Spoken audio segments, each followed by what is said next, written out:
Olá, uma boa tarde para você. Uma medida provisória tranca a pauta da ordem do dia, marcada para hoje, às 4 da tarde. Vai ser a primeira vez que o plenário do Senado se reúne depois do primeiro turno das eleições. Na volta dos trabalhos legislativos, os senadores terão como primeiro item da pauta a medida provisória que trata da renegociação das dívidas de pequenos produtores rurais. Eles também deverão discutir o projeto que vai facilitar a venda de distribuidoras da Eletrobras. O plenário ainda vai apreciar 4 outras propostas, entre elas a que trata da validade de receitas médicas em todo o país. Por fim, os senadores deverão se manifestar sobre 7 acordos internacionais.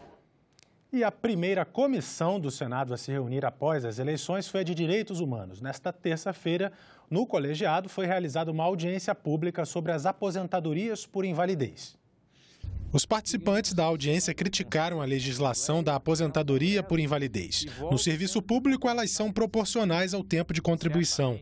As exceções são para acidente em serviço, moléstia profissional ou doença grave, onde o benefício é integral. Existem mais de 2.000 doenças incuráveis, catalogadas pela ciência médica, e no rol de doenças que podem conferir a aposentadoria integral, que vem lá da disposição da 812, nós temos uma dúzia de moléstias. No momento em que o servidor, o trabalhador, mais precisa de recursos para poder sustentar uma condição, é aí que o Estado deixa de proporcionar a qualidade de vida que ele deveria ter. Em alguns casos, a pessoa aposentada por invalidez recebe 1/3 do que quando estava na ativa. Eu recebia integral quando me aposentei. Por incrível que pareça, com a EC 70, quando foi revisto o meu salário para enquadrar, ele caiu para 56% do valor. Os processos acabam indo para a Justiça. No Senado, tramita uma proposta de emenda à Constituição para assegurar a aposentadoria integral para os servidores públicos em todas as hipóteses de invalidez. É um fato imprevisível, é um fato superveniente, justamente após ele assumir o cargo.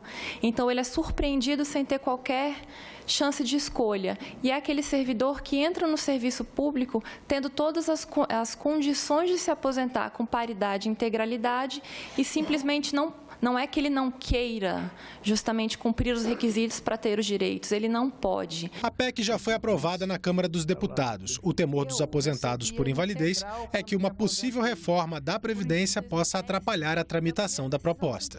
Que ela seja pensada a essa reforma, porque ela sendo pensada, ela não precisa voltar para a Câmara, porque ela já foi aprovada na Câmara e foi aprovada sem nenhum problema lá. Os direitos dos trabalhadores da área pública e da área privada serão colocados na pauta o ano que vem e me preocupa muito o resultado pela composição do próprio Congresso, composição que está dada. As comissões permanentes do Senado têm até o dia 20 de outubro para apresentar emendas ao orçamento da União de 2019. Não há limite de valor para as emendas, mas cada comissão só pode encaminhar 4 propostas.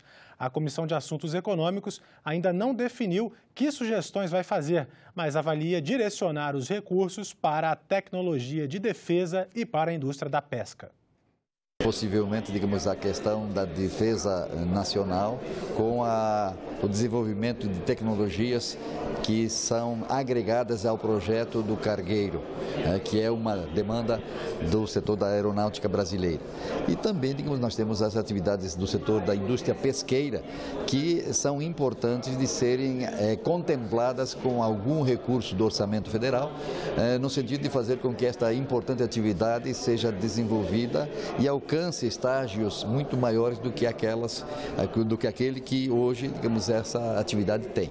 Nós temos no litoral brasileiro, a exploração da pesca e, infelizmente, digamos, por falta de talvez algum investimento maior, nós hoje somos um país importador de pescado, quando na verdade, em função de toda a nossa costa, com certeza o desenvolvimento desse setor poderia nos oportunizar nos tornarmos grandes exportadores de pescado. Faltam só 20 dias para o segundo turno das eleições. Qual a análise do resultado da disputa entre PSL e PT? E como deve ficar o cenário da disputa presidencial? Depois de tanta expectativa para o resultado no primeiro turno, com um cenário indefinido ao cargo mais alto da nação, o candidato Jair Bolsonaro, do PSL, teve 18.700.000 votos a mais que Fernando Haddad, do PT. O historiador Antônio Barbosa faz uma análise do resultado. Nós tivemos uma eleição atípica com alguma possibilidade de comparação com a de 1989, mas agravada pelas situações vividas pelo país nos últimos anos. Então, na verdade, nós assistimos à derrota fragorosa das posições centristas. Nenhum candidato de centro conseguiu atrair o apoio da população e sobraram dois extremos ideológicos. Para Barbosa, o que se observou na disputa presidencial no primeiro turno foi uma retomada de valores mais tradicionalistas. O país está visceralmente dividido e acredito que esteja também ocorrendo uma onda de conservadorismo, sem nenhum juízo de valor em relação a isso, uma onda que se manifesta na política, na economia, nos costumes, e creio que o que nós vimos nesse domingo foi exatamente a exteriorização desse quadro de radicalização ideológica. E agora, nos 20 dias finais para o segundo turno, qual deve ser a estratégia dos presidenciáveis? O PT, se quiser ter alguma possibilidade de sucesso eleitoral, ele primeiro vai ter que tirar a máscara do seu candidato, que até agora ele, na verdade, verbaliza ser o representante de Lula. Isso não vai dar certo. Em segundo lugar, o PT, e nesse caso também Bolsonaro, vão ter que fazer algum aceno às posições de centro para que possam amealhar mais adeptos, mais eleitores. A partir de hoje, vamos apresentar o perfil de cada um dos novos senadores que vão ocupar uma cadeira no Legislativo em 2019. Veja agora quem são os senadores pelo Acre, Alagoas, Amapá e Amazonas.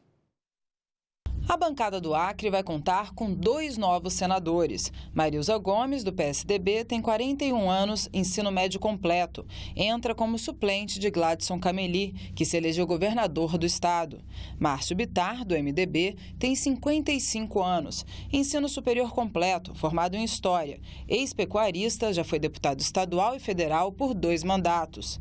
Já na bancada de Alagoas, a renovação fica por conta de Rodrigo Cunha, PSDB, 37 anos, ensino superior completo, formado em Direito, já foi superintendente do PROCON, atualmente é deputado estadual.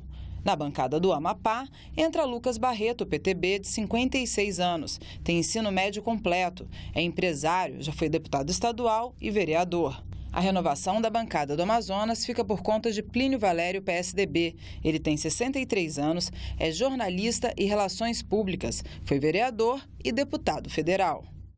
Está no Congresso Nacional a medida provisória que cria a Agência Brasileira de Museus. A instituição vai ser responsável por gerenciar os museus do país em substituição ao IBRAM, o Instituto Brasileiro de Museus.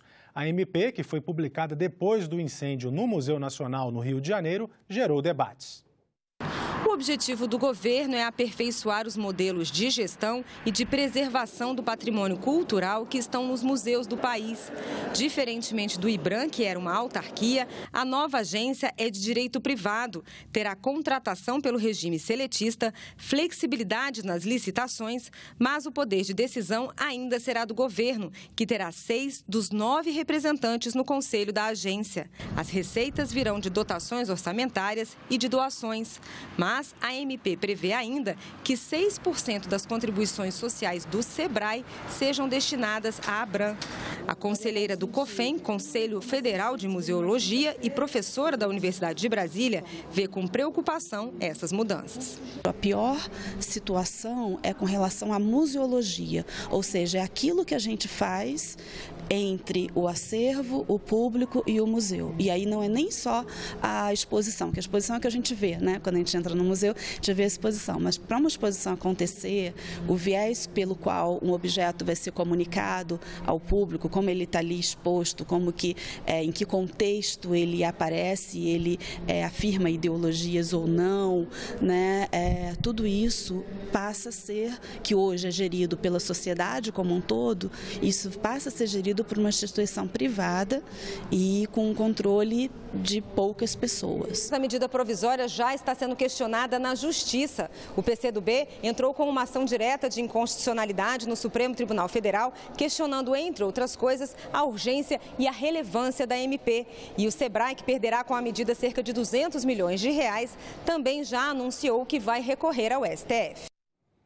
Com foco na preservação do meio ambiente, um projeto do Senado quer que todas as sacolinhas plásticas, aquelas em que a gente leva as compras do supermercado, passem a ser biodegradáveis. Quando você vai ao supermercado, você costuma pegar muitas sacolinhas plásticas para carregar suas compras? Normalmente eu ponho em caixa, eu prefiro colocar em caixa, que é até mais fácil de levar. O supermercado poderia oferecer um preço pela sacola, né?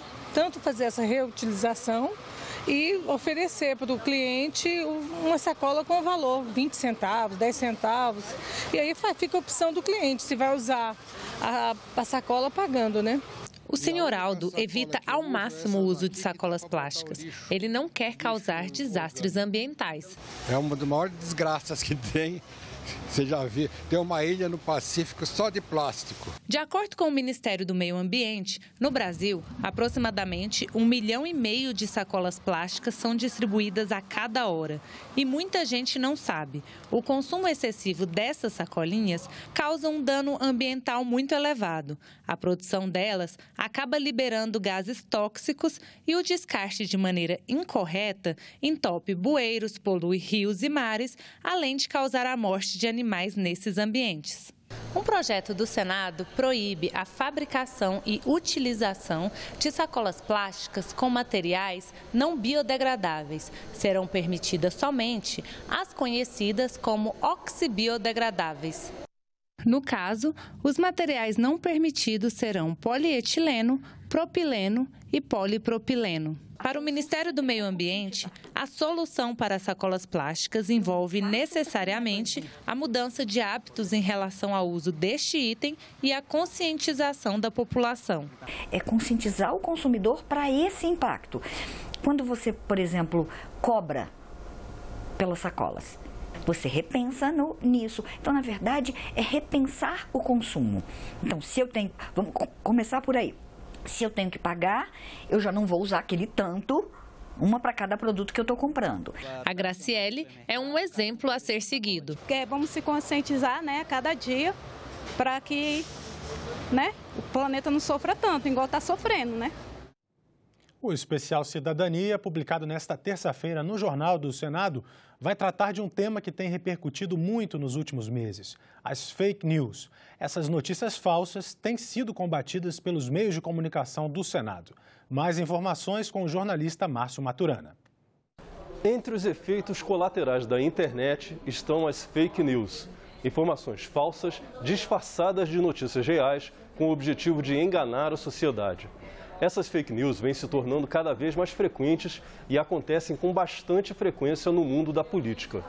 O especial Cidadania, que o Jornal do Senado publica nesta terça-feira, mostra que os meios de comunicação do Senado, rádio, TV, site de notícias e o jornal impresso, além de perfis nas redes sociais, combatem as fake news produzindo notícias sérias e confiáveis.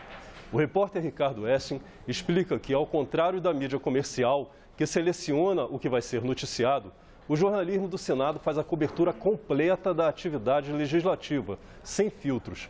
A sociedade pode acompanhar os debates de interesse nacional e conhecer os projetos em votação, para cobrar a aprovação dos temas que considera necessários.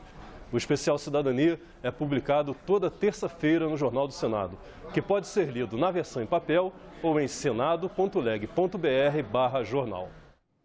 Deputado federal por 2 mandatos, Isalcido, o PSDB, conquistou uma das 2 vagas para o Senado pelo Distrito Federal. Em entrevista à TV Senado, ele fala sobre suas prioridades como senador e faz uma análise do atual cenário político.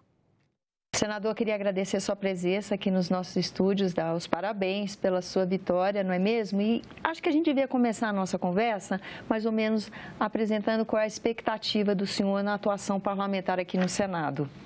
Bem, primeiro agradecer o convite, né? Aproveitar a oportunidade também para agradecer os nossos eleitores, agradecer toda a população que nos recebeu muito bem durante a campanha. E é um novo desafio, né?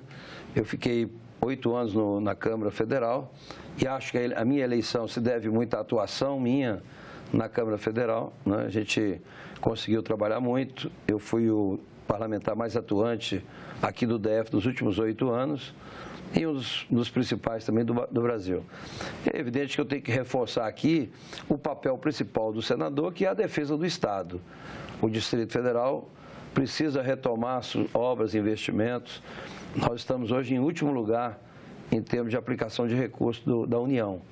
Então, nós vamos atacar muito isso, principalmente na Comissão Mista do Orçamento.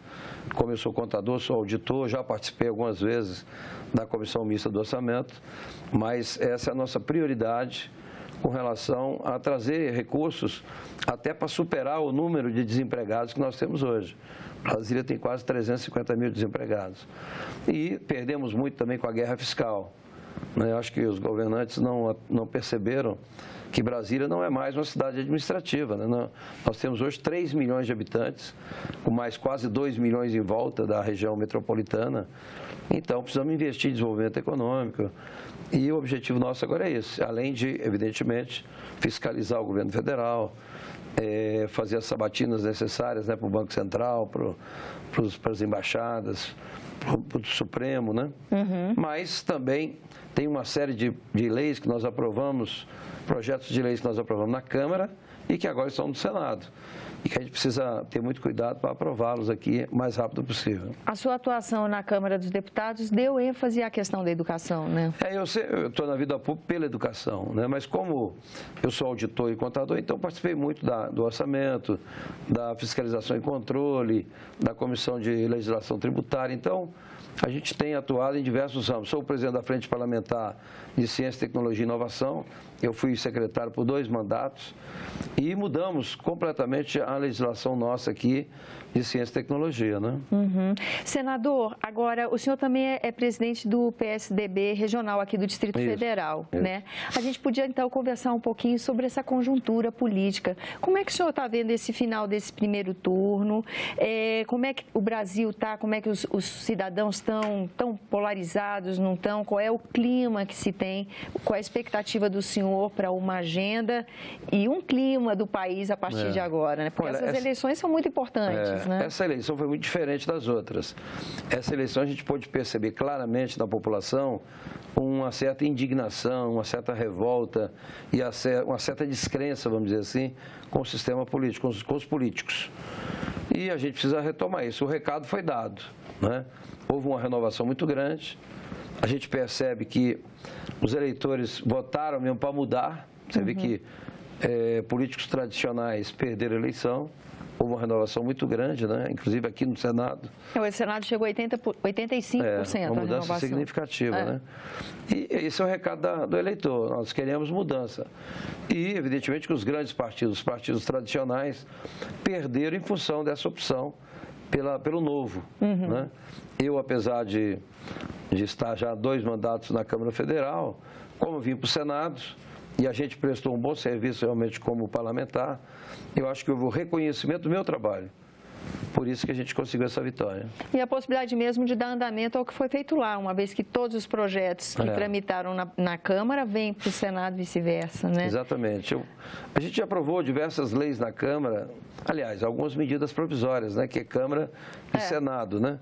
Eu fui o presidente da comissão que aprovou a reforma do ensino médio. Fui o presidente da comissão também que aprovou a regularização fundiária. A regularização fundiária atingiu aí metade da população de Brasília, metade da população do Brasil vive em áreas irregulares. A reforma do ensino médio, apesar da gente estar construindo a casa de cima para baixo, né? Eu acho que agora aqui nós vamos ter que investir muito na reforma da educação infantil, do ensino fundamental. incentivar a criação da educação integral. Eu acho que a solução para a educação passa pela educação integral, né? Então, o debate aqui vai ser muito. Além das reformas. Você sabe que as reformas são necessárias.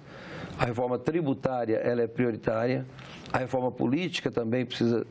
A gente tem que ter uma certa prioridade para ela. A própria Previdência, né? Que é um assunto que ficou em suspenso. A Previdência também tem que ser discutida, né? Eu acho que vai ter muito trabalho aí pela frente. Agora, senador, é uma renovação do Congresso Nacional e uma pauta que não é nova, né? Reforma tributária é um assunto que o Congresso tem dificuldade de deliberar. Há quem diga que sem uma participação efetiva do Poder Executivo, certas reformas realmente não andam. Então, renovação no Congresso e pautas antigas. O que isso pode mudar no encaminhamento dessas matérias?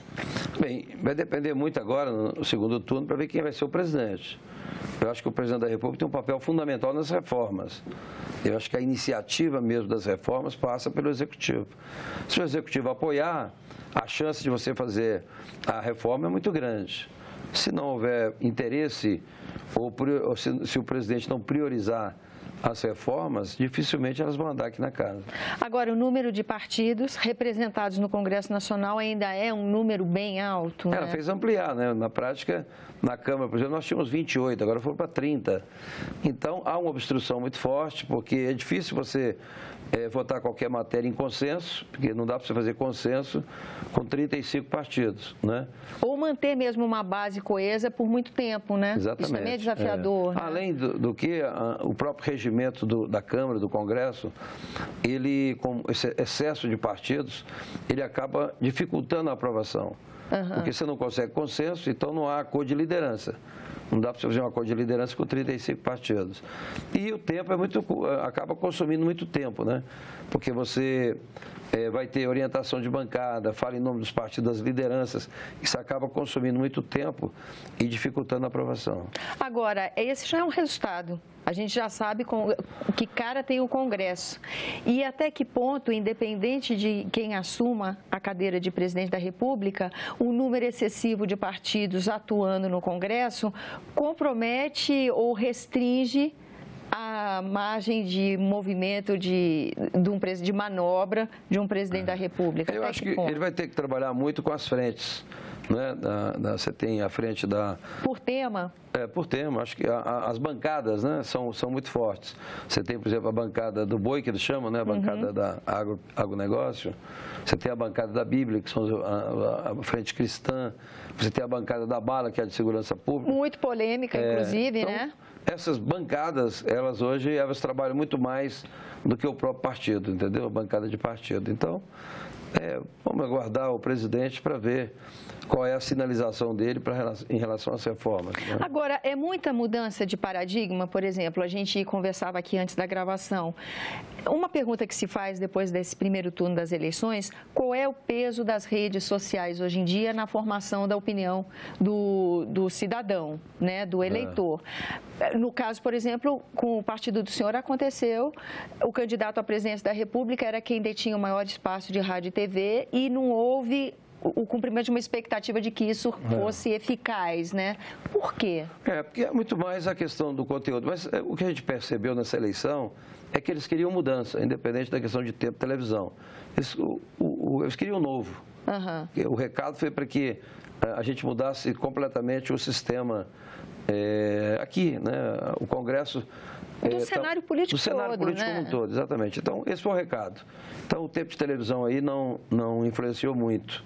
Eu acho até que foi negativo, né? Muito tempo de televisão. Mas o recado foi dado, a gente tem que fazer uma mudança completa.